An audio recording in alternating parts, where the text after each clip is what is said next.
What's going on, everyone?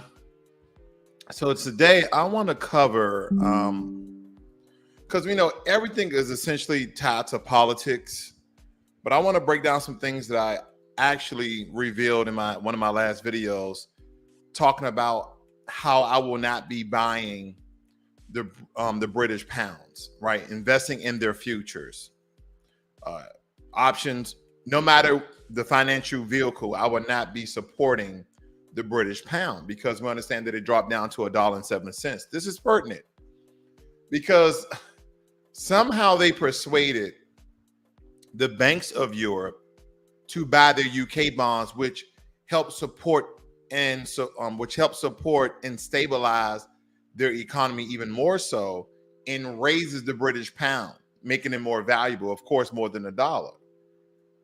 And this is how, in these financial systems, how they control their own money.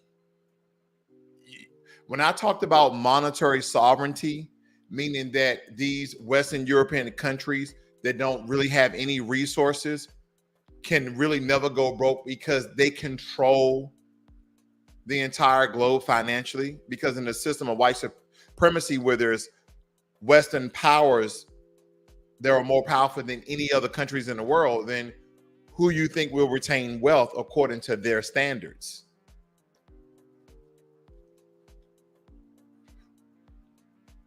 But anyway, and of course the euro rallied back after the Bank of Europe did that for the British pounds.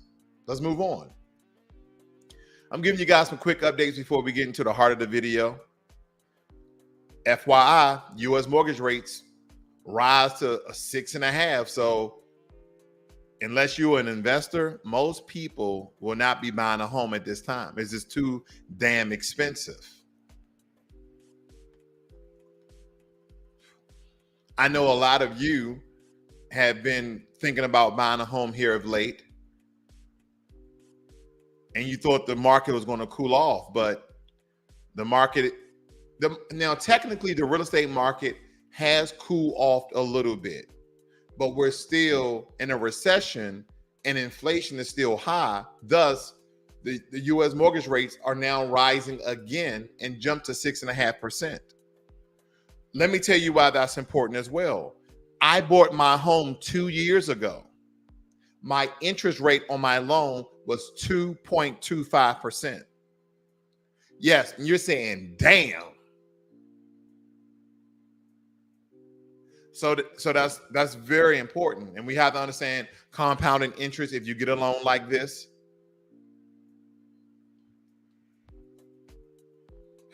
Now, this is 100% disrespect. Let me get up here.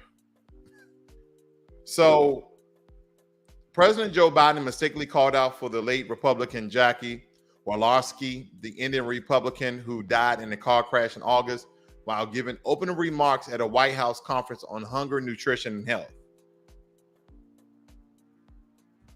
So everybody's stating basically that Joe Biden is senile because he's naming people who are passed away, 2 months ago or so. But nonetheless, that's just them. Hey, he can't know everybody, right?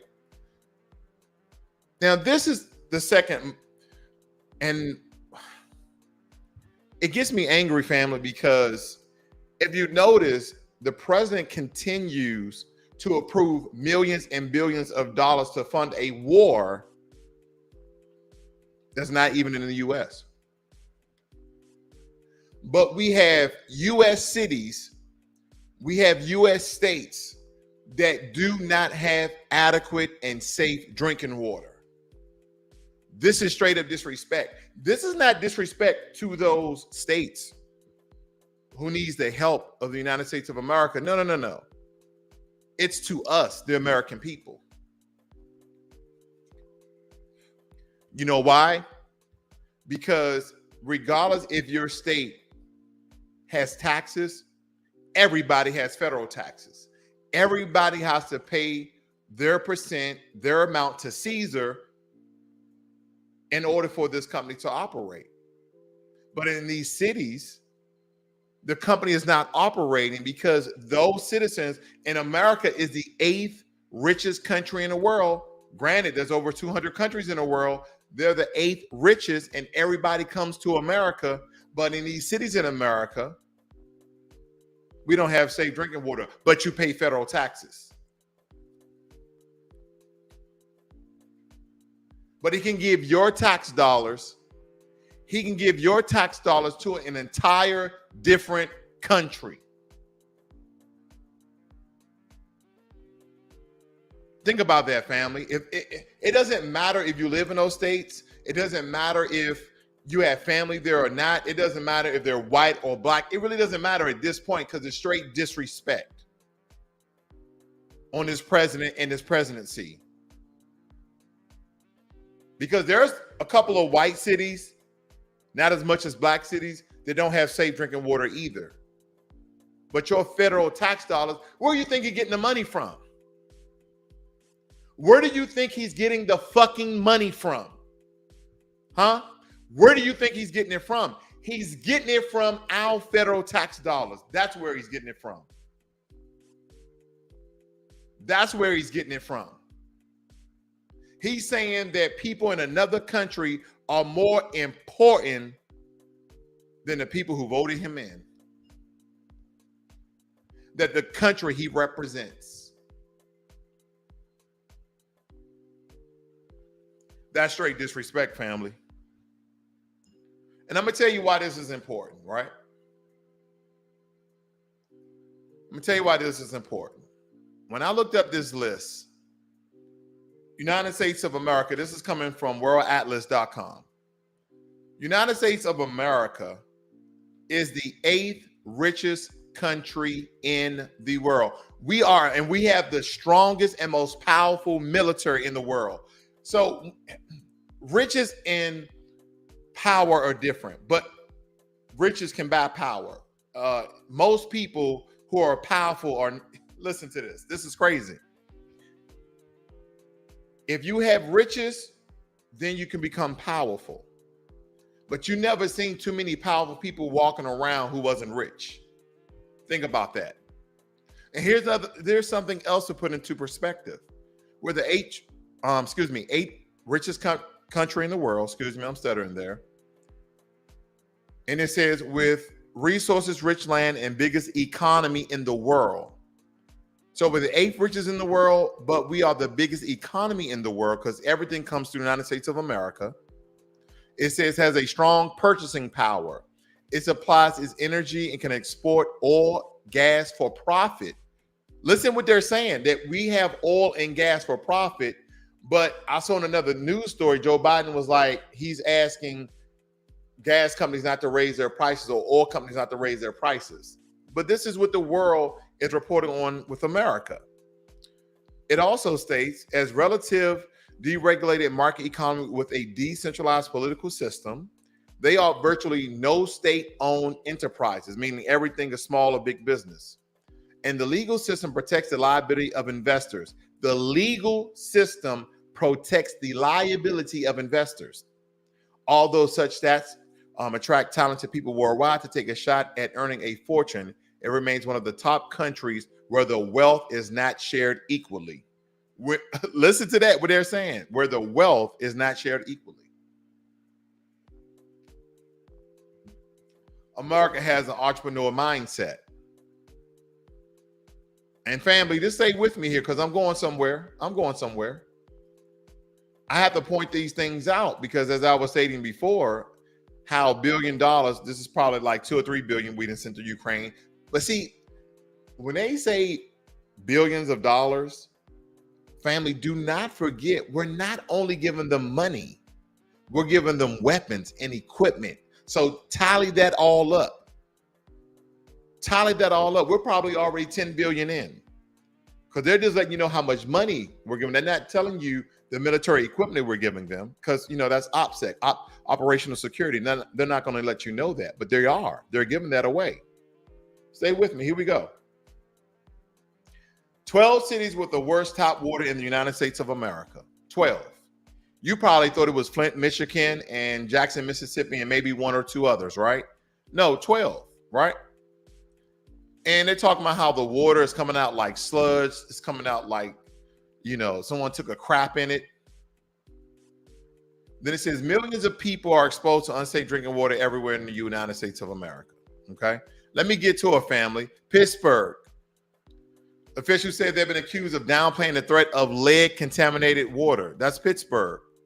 Milwaukee. Okay. Milwaukee tested positive for lead in their water. And believe it or not, there's a large, I didn't know this living in DC at the time, in my earlier years, that Milwaukee has an enormous Black population. We're talking about, I think it's at least 30%, which is a large portion to have a population. Okay. That's a little bit less than a fourth, almost a third of the population. So that's a large population. That's majority Black, and their water's jacked up. We already know about Flint, Michigan. Their officials still aren't sure if the water is safe. What are you talking about? See, fam, are you listening to this? Okay. I used to be a chemical specialist, and we've tested, safe drinking water. We have all these different valves and petri dishes. We do all these things either on a microscope or in tubes or in modules, right? So I know some of this stuff, so to speak. And there's really nothing that we can't test to let us know if the water isn't safe. Meaning, what the hell are they talking about? What do you mean you're not sure? There's tests. There's complex machinery that examine molecules in water.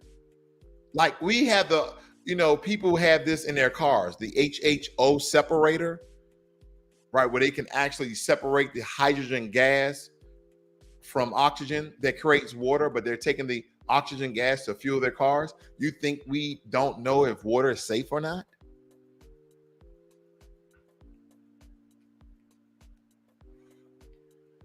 This is the hell what I'm talking about, family. This is exactly what I'm talking about. We're sending billions of freaking dollars over to Ukraine, but we can't even support our states and cities here. And we're going to get to the nitty gritty because for a very long time, I keep hearing people, and I was like, well, you know what, Ray, you need to do the research. You need to do the research that the poorest states in the country are Republican, right? We know that Democratic-led states have some of the poorest cities, but someone's stating that the poorest states with an S, not just Mississippi, are Republican. And I just had to do the research. We'll get into that as well. The Flint crisis have been spilling over into Detroit public schools. So now we're dealing with two highly melanated cities, Flint, Michigan, and now Detroit, Michigan.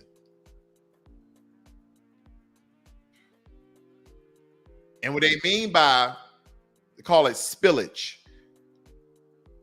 The water crisis in Flint is now contaminated the water in Detroit. That's all that means. Let me move on.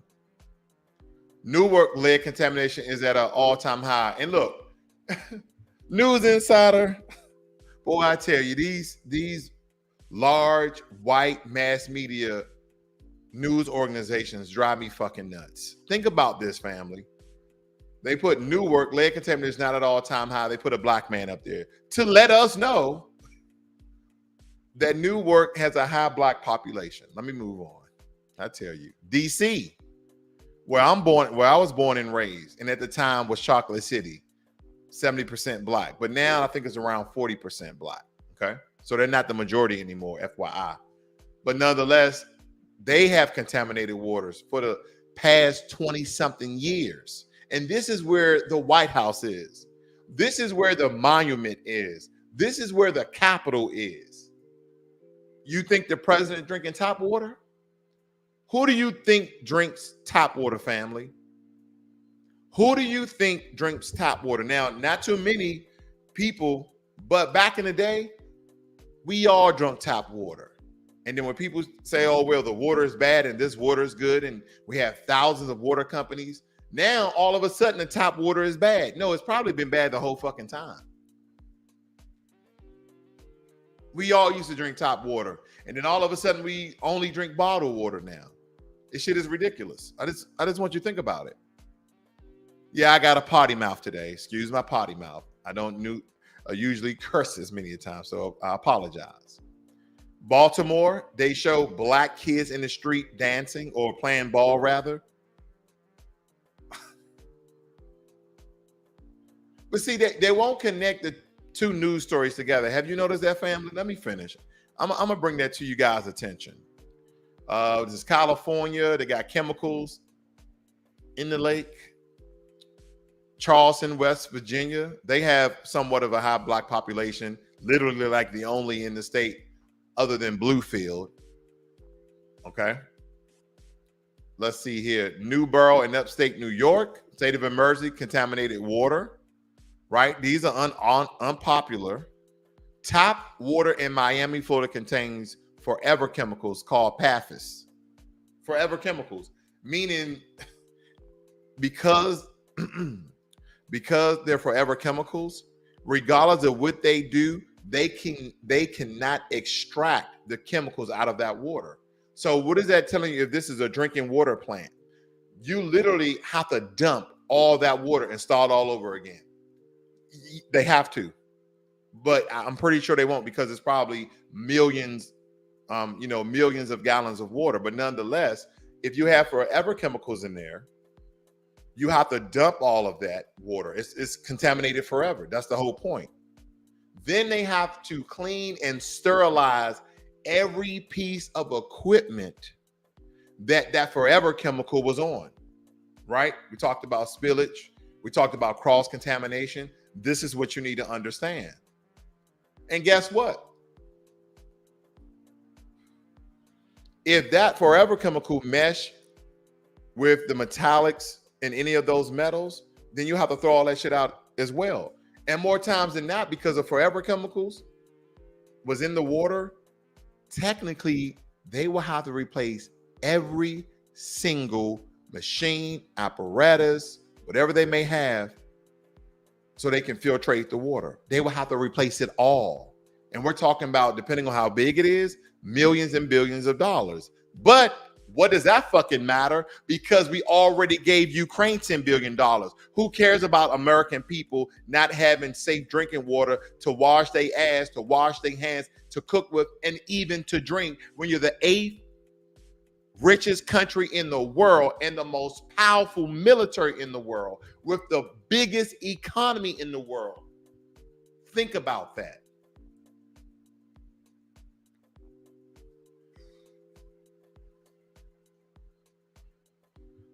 I just get a little passionate sometimes. I mean, this is the basic essentials of living. Drinking water. Let me move on, family. Oh, this is what I wanted to point out. They have yet to combine Ukraine. Biden sends Ukraine $1.1 billion, and these 12 cities in America do not have safe drinking water. You never see they combine those two stories together, have you? That's because all of these mass media sites are in bed with some lobbyists or some political party, either the right or the left, the up or the down, the red or the blue. It doesn't really matter. They're in bed. So that's why they never combine stories to have you to make a connection. Like, wait a minute, hold up. Why are we sending billions of dollars to Ukraine, and we have all these American cities without safe drinking water? And we're not talking about small cities, family. We're talking about Detroit. We're talking about metropolis. We're talking about big cities, Detroit, DC. And DC is the big little city, okay? Milwaukee, Miami. These are huge cities, family. And the reason why a lot of us don't really notice it, because we all drink bottled water. But now think about this. They're using water for everything. What if you had to go out and buy your own water to take a shower? That's how contaminated the water is. Some of them can't even boil the water and it be safe.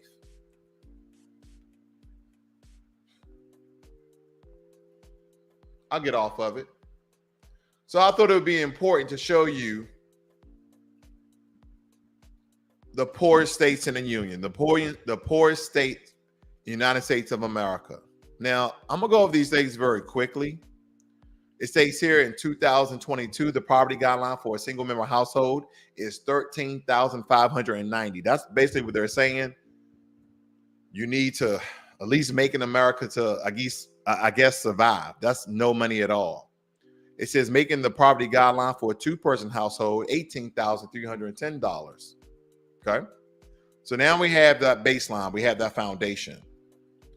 Poorest U.S. states, Mississippi, number one, right?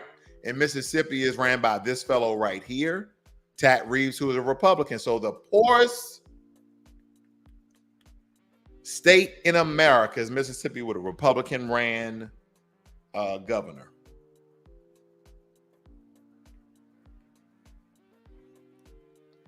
And I told you this before, family. The Democrats, the Republicans, and the American people, we're all playing tennis. We are all playing tennis. You have, while we're operating on the tennis court, on the left, you have the Republicans. On the right, you have the Democrats. I know I mixed them up. Think about it. And then in the middle, as the net, you have the independents. Then who do you think is the fucking ball? We are the ball, family. We are the ball. These political parties are playing tennis with us, and we're the ball. They stay in place while they hit us over the net. The poorest state in the United States of America is Mississippi. Some people are like, yeah, I knew that. You would say majority or all of the poorest states in America are Republican, right? That's essentially what we've been told by mass media. Let me move on.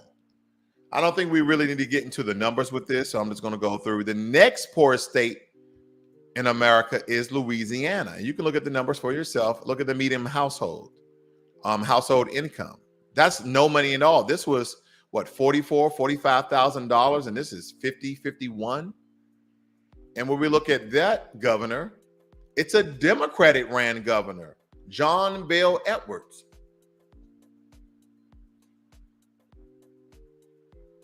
So far, we tied up 1-1 with the poorest states in America. One Republican, two Democrat. Or, the second one I went over was Democrat. Let me go back. New Mexico, 51,000 as a median income. It's the third poorest state with a Democratic governor, female governor, Democratic governor. Okay. So Democrats has two, Republican has one. Stay with me. Next state, Arkansas. One of the poorest countries in the United States of America. Let me see here. Governor of Arkansas, Republican Party. So far, 2-2. One of the poorest states in America is West Virginia, as our last one that we're going to go over. And Republican Party. So Republicans 3, Democrats 2. So we toy back and forth with, they have the poorest state. They have the poorest states. No, they kind of go hand in hand, family. That's why I don't pick a political party. I stay apolitical. Because I really think you muddy the waters when you pick one side and you have to essentially agree with all they do and all they say, even though you may not. But when you vote, you do. I have a question for you guys as well, too. Now, we understand that the GDP, abbreviated for the gross domestic product, and it states here that it measures the monetary value of final goods and services. That is, those that are bought by the final user produced in a country in a given period of time, right? Basically, is measuring the amount of business that you are conducting, right? Buying and selling, importing and exporting. That's all that really is, okay? They just talk like that to fool people and make it, I'm very intelligent. But let me show you this, family. Can I show you the richest states in America? The richest states in America. This is why research is important. The richest states in America are Massachusetts, Maryland, Illinois, California, Florida, Texas, New Jersey, and Hawaii.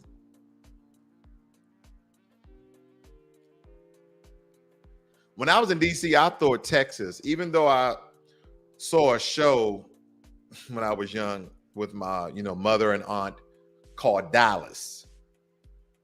And I never put the two together because even back then, Dallas had large, um, business organizations and all that right here in Dallas, so to speak. But I thought Texas was poor because most of their movies, people was riding horses and riding on bulls. And I'm just thinking, they're country, they're hick. And then I come down here and I start to look at the landmass of how Dallas is a big city, big organizations. Houston, right? Austin, San Antonio. These are large cities, family. So it makes sense that Texas is number 2 of the richest states in America. And California is number 1.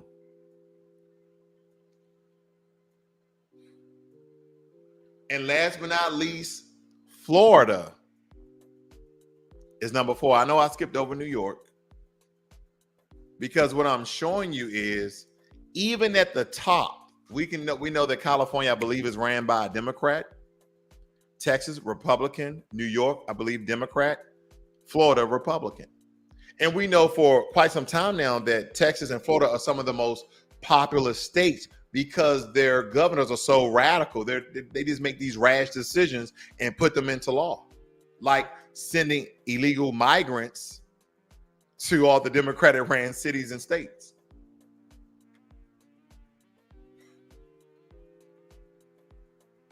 Right? And I know in the thumbnail you guys saw the little quote I had at the top. You know where that came from? That came from the Statue of Liberty. Remember this? Give me your tide. Let me get this off the screen. Give me your tide, your poor, your huddled masses yearning to breathe free. The wretch refuse of your teeming shore. So America was essentially in the Statue of Liberty.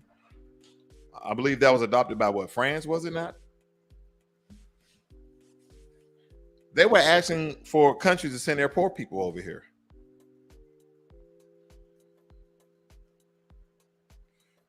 Now, what you have seen lately is a lot of people in war-torn countries seek refuge in the United States of America. Now, I really want you guys to imagine a world where everybody just stayed where they were. Like if you was born in that country, you just stayed there. You traveled, you vacation, but you never moved to another country, right? Who thinks America will become overpopulated in the next 5 to 10 years? Because here's the thing, and who mostly will they become populated with? I want you to think about that. Let's look at some recent history in the past 2 years or so, right? So we have, 10,000 Afghani refugees come to America, and they put them in all these different cities and states in America, right? Then they just told you in the last month, we had 10,000 illegal immigrants from South America and Mexico coming to America illegally. And then those southern states, I think New Mexico is now Arizona is now getting involved, where they're going to start sending the illegal immigrants / migrants to different cities and states.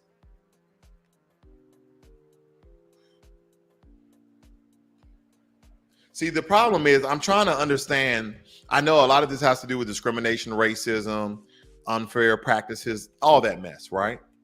But they kept the Afghanis. They already had Ukrainians to come over here and seek refuge. But guess who they sent back to their war-torn country? The Haitians. Remember the 10,000 Haitians in the bordering city of Texas? They sent their ass back home. But they let all the olive color, light-skinned immigrants stay.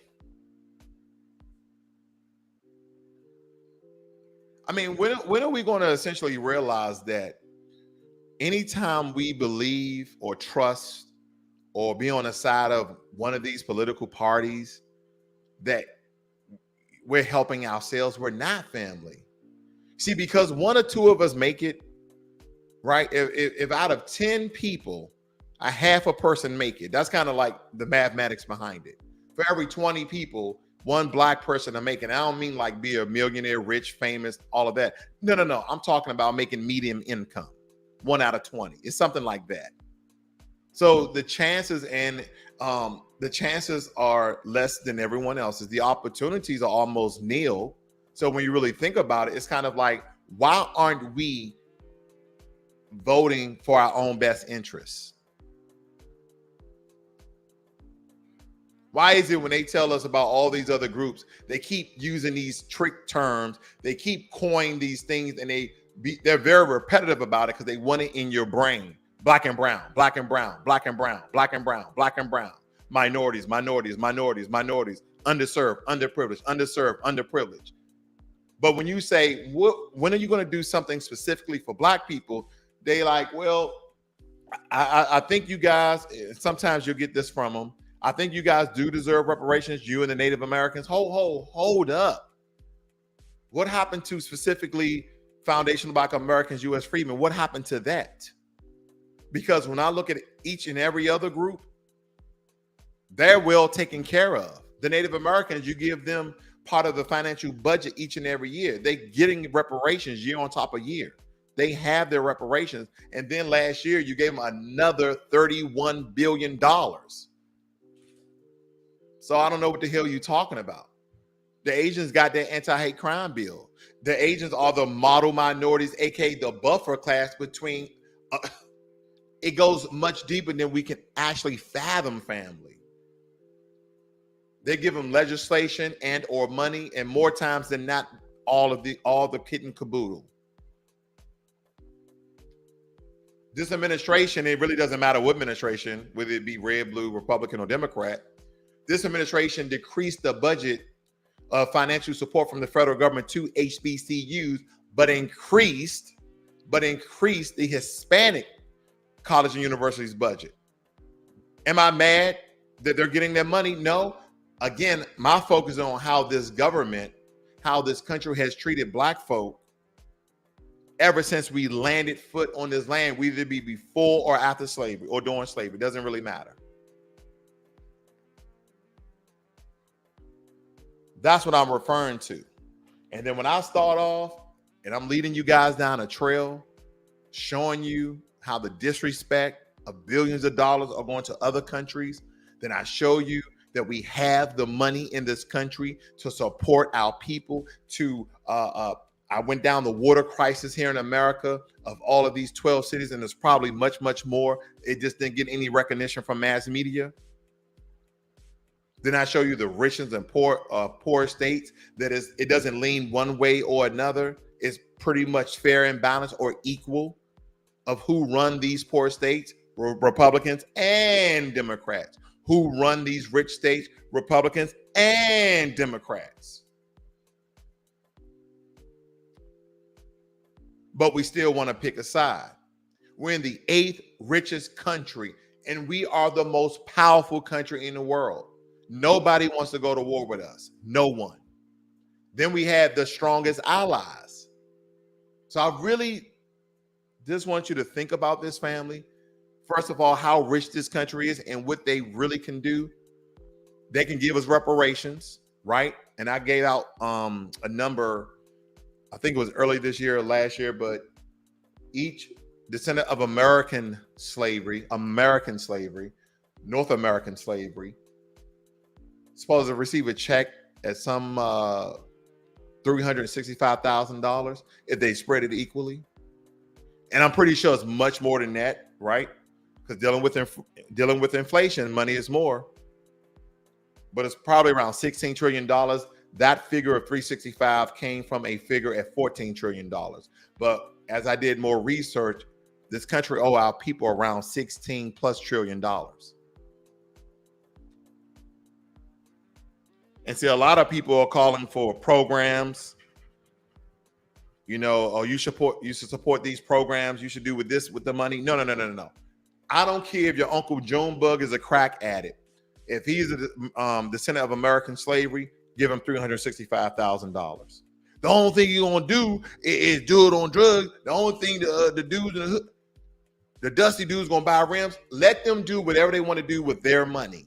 Because I can tell you this: if they were working at Popeyes or KFC or Wendy's, you wouldn't care what they did with their money, would you? Because it's really not that much money. No, but you watching his pockets. I'm trying to get everybody paid. Yeah, everybody. I'm trying to get everyone paid.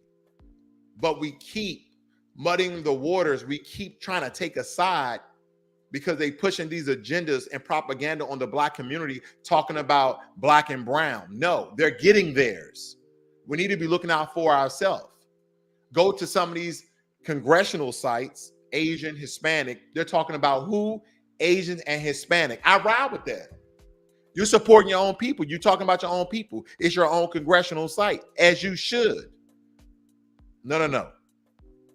You come to the Congressional Black Caucus website. These mofos talking about minorities and underprivileged communities. Underprivileged communities. Black people are not the only underprivileged, underprivileged communities. I just told you that the poorest state in America was Mississippi.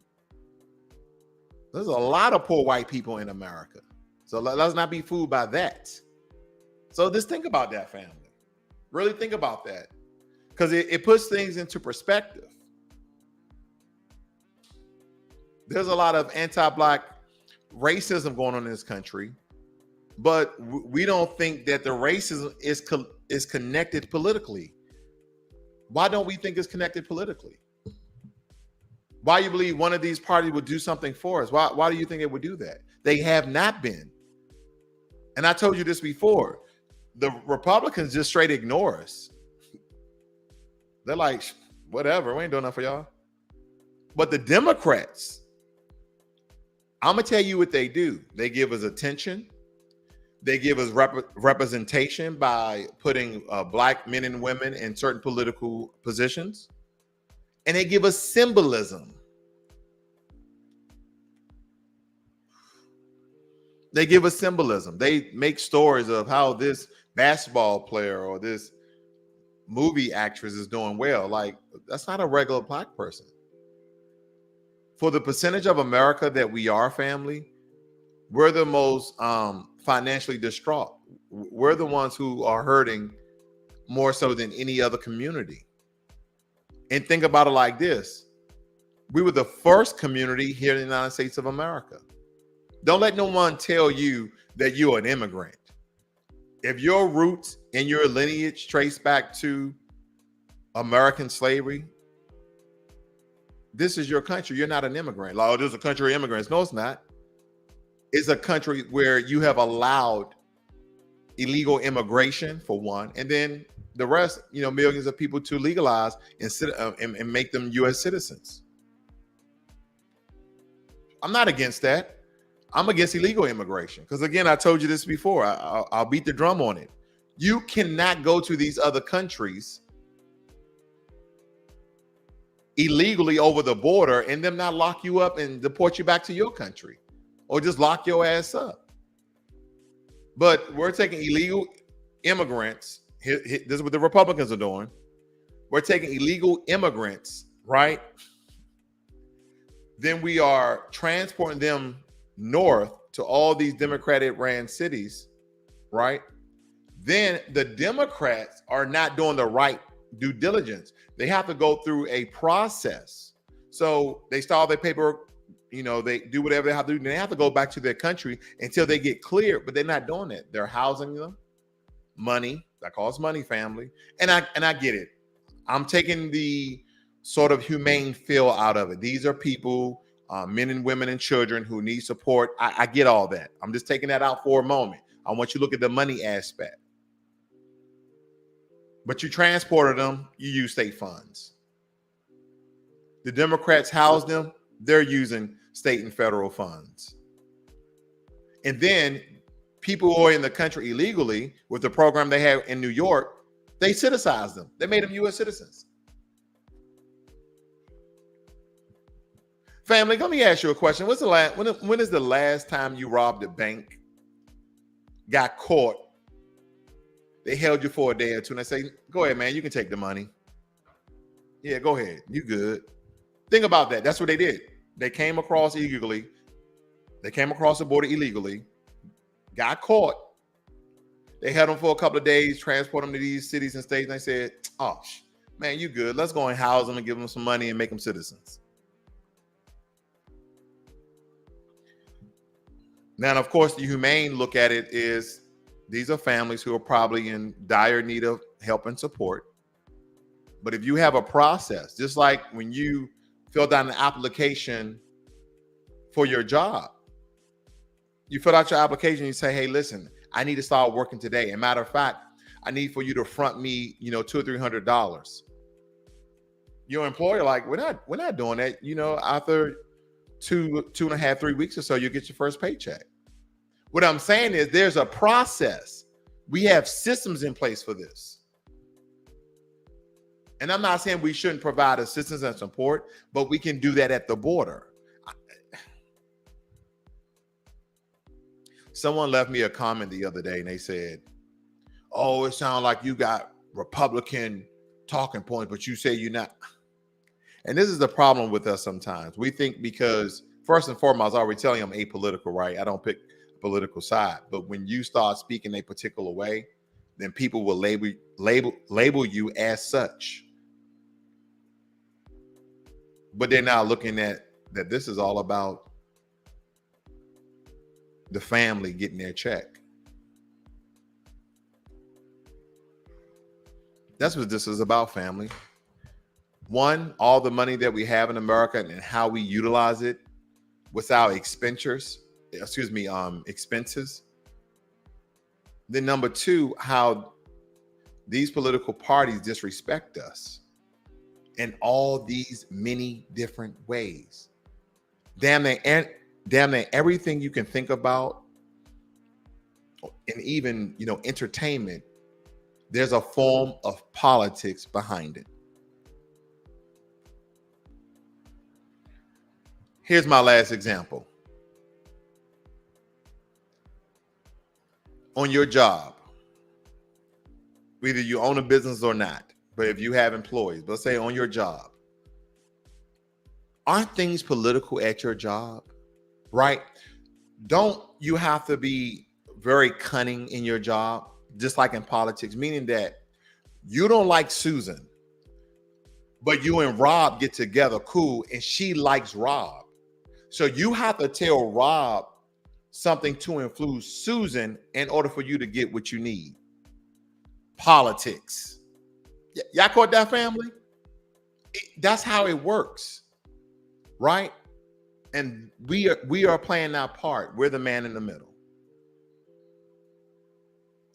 Think about what I said.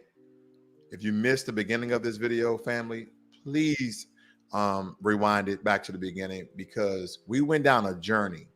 Now, put together some things I think you guys will actually like. You guys have a good one. I'm out.